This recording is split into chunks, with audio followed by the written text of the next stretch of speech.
want you to talk about what. And just to let y'all know that the young person that's allegedly saying all this stuff happened, they give clearance for this to be done. So we're not hurting anybody. Wait. You have you're in contact with the team is in contact with the person. So, but don't worry about it, Tasha, because I'm just going to kindly give all that to you and you do your thing. Yes. Me? Yes. Oh, Lord Jesus, have mercy. Yeah. Let's get back to it. To you. I want you to tell your story. You do not have to mention that. And I will not press you about that. I will not even ask you about that. I will not allow anybody else to ask you about that. You have my word on it. Okay, so initially, because there were several of us, several families. Now, unlike Levontre and Tashawn, my family did not belong to that church. Back in 2009, I had relocated to Waco, Texas. Right. And in Texas, I was a part of a church called Shekinah Empowerment Center. That pastor was the spiritual son of Apostle Larry Reid. Okay? So we came to North Carolina. I believe it was the summer of 2009. And basically, we were there for the summit, which is like Holy Convocation, okay? And that's when all the churches that was under spiritual breakthrough would come, and we would just have one big service for like 3 days. In that service, Reid basically prophesied that the Texas church was to relocate to North Carolina for spiritual training, and after that training was done, we would be sent back out as a church. So, a few months after that, I believe that turns over into 2010. Right. Me, along with several other families from that church, along with our pastor, his name is Corey Neal. Oh, wow. That name, yeah, I know that name. His name was Pastor Corey Neal. We all relocated to North Carolina. Okay. Now, Pastor Neal had already made some arrangements. He told us we had a nice house or whatever, because all of us would be in one house. Now, that house, I believe the address was 2900 Benjamin Hill Circle. Or it's Benjamin something Circle. Anyway, that house that we moved into was a 2-bedroom, 1-bath house that belonged to Vincent Hill. Right. Okay? We were there for a few months. All of a sudden, our pastor, Corey Neal, disappeared.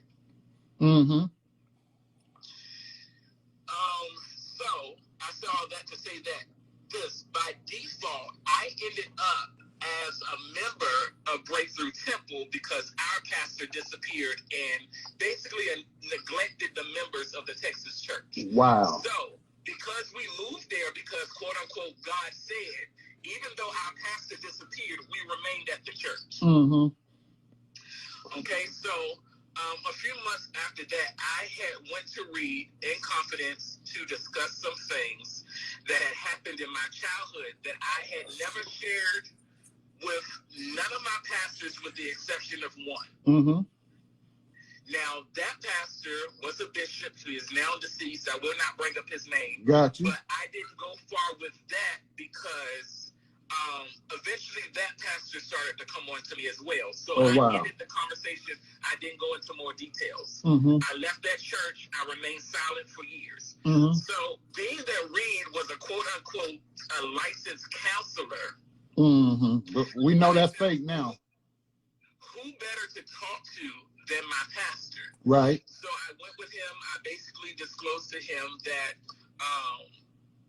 now, I will tell you in private, it was my biological father, but for public sake, because I have siblings that do not know about it, I would say that one of my legal guardians basically began to molest me. With my father, though, it was not penetration. It was, I'll just be honest, it was oral. So I shared that with him. I also shared with him that when I relocated to Richmond, Virginia, one of my middle school classmates' father had raped me. Wow. Jesus. I also shared with him that a childhood friend of the family that was supposed to have been babysitting us at the time molested me as well.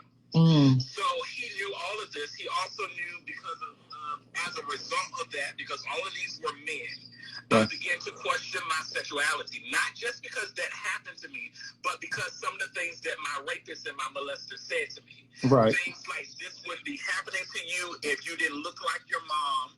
This wouldn't be happening to you if you wasn't shaped like your mom. Oh, wow. At this time, I'm between the ages of 5 and 13. At the age of 5, you can't tell me that this is happening to me because I'm shaped like my mom. I didn't have no decision on what I would look like or how I would be shaped. So that had an everlasting effect on my mind and my emotions as well as my self-esteem. Okay, so I shared all that with him for a few years, a year, maybe 2. He was counseling me.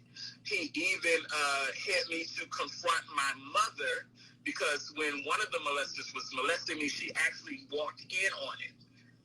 She did pull the guy off of me. She had a conversation with his family, but she never took me to the hospital. She never found a police report. Oh, God. And that bothered me. So basically, her stance was, what happens in this house stays in this house. Up until I was grown, her side of family knew nothing about it until I started to talk about it. So he helped me through all of that. But the moment that he thought I was over it, it turned into something else. So similar to Trey's situation, he started to buy me underwear. Right. Now, these underwear, they were Under Armour. Yeah. His thing was, you're wearing, slacks and fitted clothes to church, and I was, and sometimes your print shows. I was not thinking about that. I'm from the hood. And when I go to church, I'm not looking at people's shapes of their prints, so I wasn't thinking about it. Right. Anyway, so he bought them. Unlike Trey, though, with me, it was, I want you to go into the bathroom, try them on. Now, all of this happens at the house. I believe the address was Weaver Forest Way or something like that.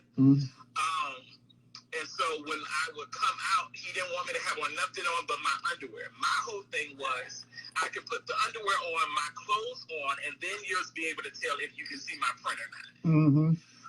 But that's not how he wanted. He didn't want me to have nothing on but my underwear, and I think I had on a white beater. Okay? So I tried on a...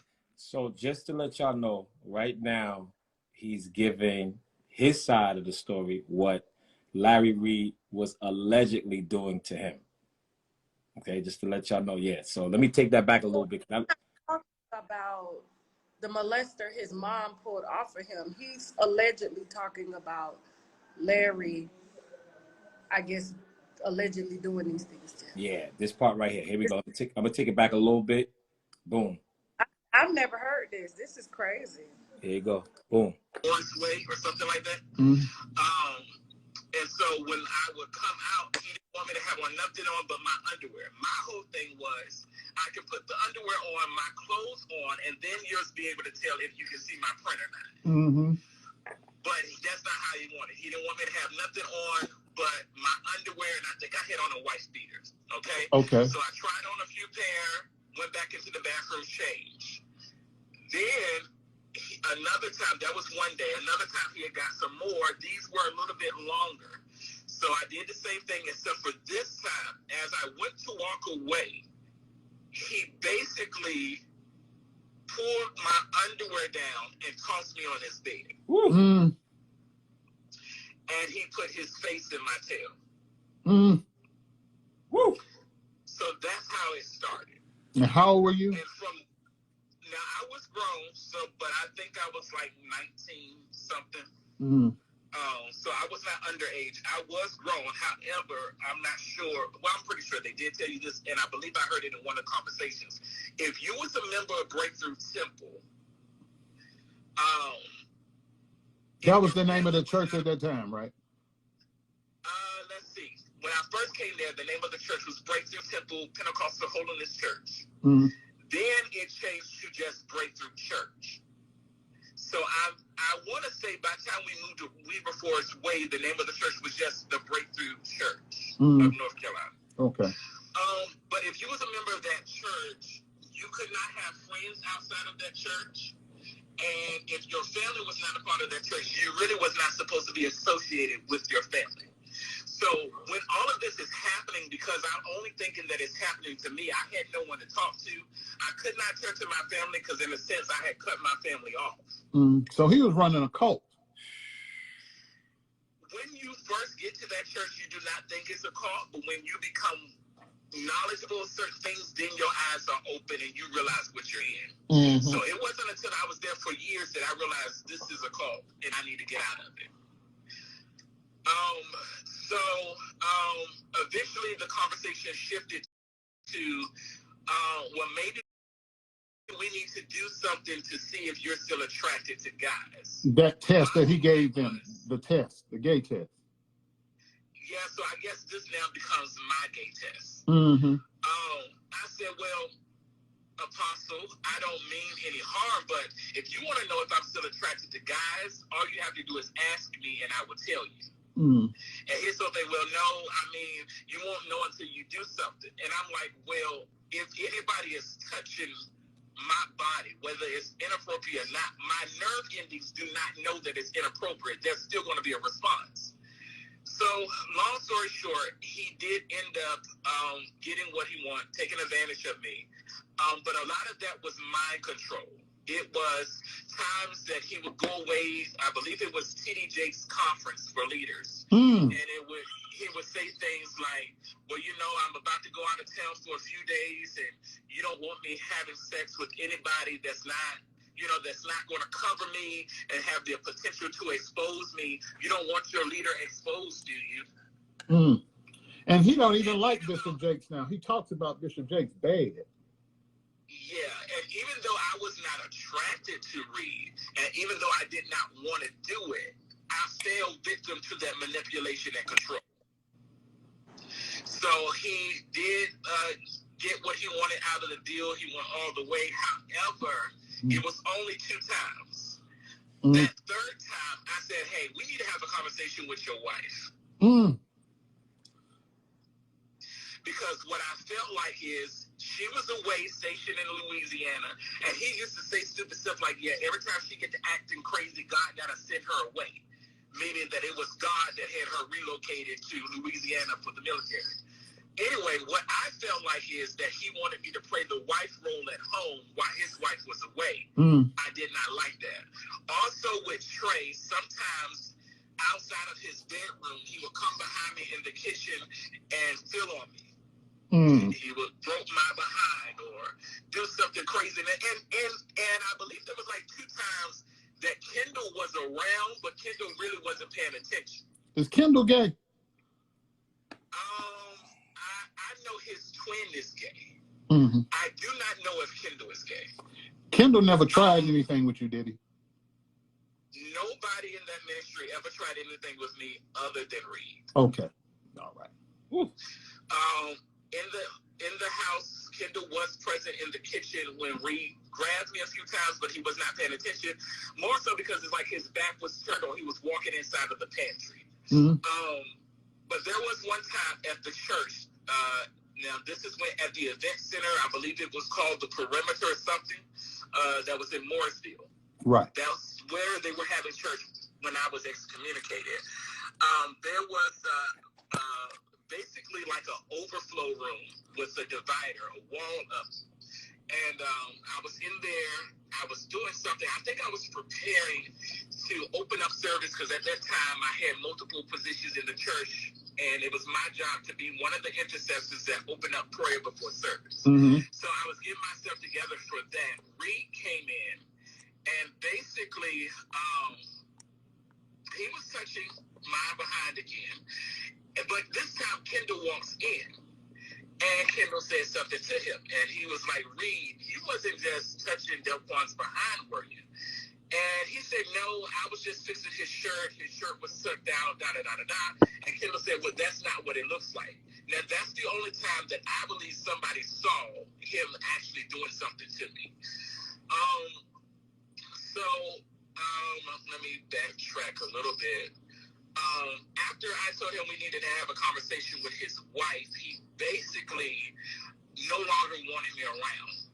At that time, I was working at Levino, which is a computer company, but I was working in the kitchen. Mm-hmm. And I went into work at 5 o'clock that morning, as I always did.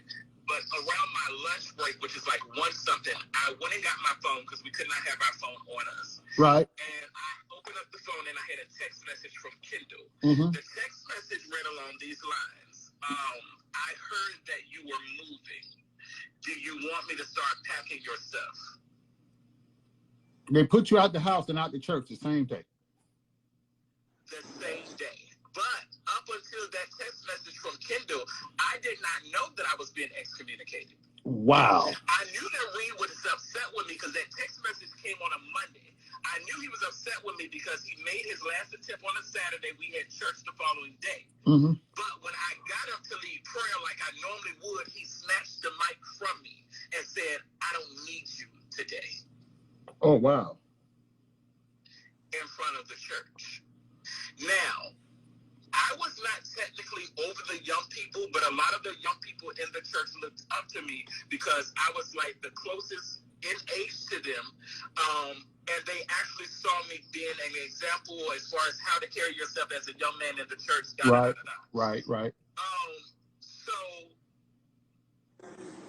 There was a situation when I was teaching at the school, and he did not have a staff of 30 people. He did not. Or however many people he said he had a staff of. He claimed he had 50 on the state paperwork. He had 50 employees and 30 students. No, there wasn't even 10 of us. It was me, it was Kendall, it was Missy Lane, it was Mr. Her husband, Mr. Charleston, and it was Mr. Nigel. Did I say Kendall? No. Yes, you did. Okay, yes, you did, Kendall. Okay, so it was about 5 or 6 of us. Mm-hmm. Okay, to get extra help, we would have those that was high school students, like my best friend Tyshawn, and one of Locklear's sons, his older son, Devontae, to assist us. That's the one that's in jail now, right? No, that's Al Deshawn that's in jail. Okay. Devontae is in the military. He's doing good. Okay. So that's all we have. I lie to you not. I was going to school to be a teacher at the time. Mm-hmm. However, my payment from that school was $100 a month. Wow. Not a week, not a day. $100 a month, which is why I had to go out and get these other jobs. Now, before I started working at Levino, I was working at Dollar Tree part-time. So I would teach during the day, and at night or in the evening, I would work at Dollar Tree until like 9 or 10 o'clock at night. Mm-hmm. So that's where my money was coming in because $100 wasn't cutting it, and I was told I only got paid $100 because I lived in Reid's house. I did not need any additional money. Wow. So eventually I got tired of that. There was a situation back then, I believe I was using AOL, so remember instant messaging? Yes, sir. And I did not know that if anybody was in my contact list for AOL, that somebody sent me instant message that anybody could see it. Mm. So basically, Devontae, which is Nathan Locklear's oldest son, had sent me a message. Mm-hmm. And the message asked me, was I okay? I said, yes, I'm good. The next message was, are you really okay? Now, this is because he had basically just witnessed, I want to say it was Larry, because Reid would come into the school sometimes just to observe what was going on. I had basically got fussed out that day. I can't remember exactly what it was for, but it had something to do with the young people. Mm-hmm. Primarily, I think they had an issue with the young people trusted me more, so they would share stuff with me. Mm-hmm. But because I had their trust, if it was not life-threatening, I would not go back and tell the leaders what was being discussed. It was not important. Mm-hmm. So I got fussed out about that, and my students and the teacher's aide saw that I was emotionally disturbed. So that's why he asked me, was I okay? Was I really okay? Right. I never shared with this boy the details of that conversation, never did. However, Vincent saw that and he contacted me. I believe he contacted Nathan, and he said something to Larry Reid. Basically saying I shouldn't be having inappropriate conversations with the kids, But like I said, I never shared with the kids what was happening to me in private. I was an adult. I know what it's like to be put in situations that forces a child to grow up sooner than what they should. So I never included the kids. Okay? As a result of that meeting, they tried to separate me from the kids. So during Sunday morning services where Tyshawn and some of Locklear kids and some of the other kids, including my own godson, would sit next to me or near me in service, they would have me move. So that's where all of that stuff started to happen, where I realized that I was being treated different, and the kids noticed that as well. Now, when I came back to the house after getting the text message about me, basically, eventually Reid did text me. He said, hey, call your grandparents to have them come get you because you've been kicked out of the house and the church. I knew as a result of that, that also means I could no longer work at the school. When I got back to the house, nobody said anything to me. I think it was still during the day, so the women that lived there, they were not there. They were at work. Kendall didn't say anything to me.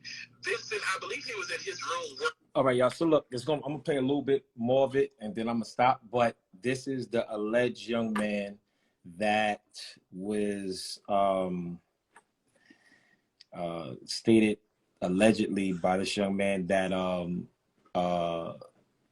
Larry Reid was running a cult, and he had sex with Larry Reid more than once, and he also alleged that Larry Reid gave him HIV.